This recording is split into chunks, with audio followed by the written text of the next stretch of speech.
ಕೇಳದ ಎಲ್ಲವ ನೀಡುವ ದೇವತೆ ಈ ಧರಣಿ. ಸಾವಿರ ಜನ್ಮಗಳಾದರೂ ತೀರದ ತಾಯಿಗೆ ನಾವು ಋಣಿ. ಎಲ್ಲ ಜೀವಕ್ಕೂ ಅನ್ನವ ನೀಯುವ ಸಂತಸದ ಚಿಲುಮೆ. ಪಾಪವನಿಗೆ ಸಂತೈಸುವುದು ಕಾಣಿಸದ ಒಲುಮೆ. ಧ್ಯಾನ ದುಡಿಮೆಯಲ್ಲಿರಲು ಧಾನ್ಯದ ಹೊನಲು. ಧನ್ಯ ದುಡಿಯುವ ಜೀವವೆಲ್ಲರೂ ನಾಡಿಗೆ.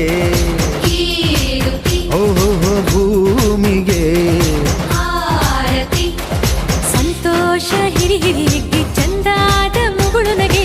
ಬಂಗಾರ ತೆನೆ ಎಲ್ಲ ಬಂಗಾಡಿ ಮನೆ ಮನೆಗೆ. ಬೇಸಾಯಗಾರ ಮನೆಗೆ ತೋರಣ ಬಂಗಾರದ ಕದಿ.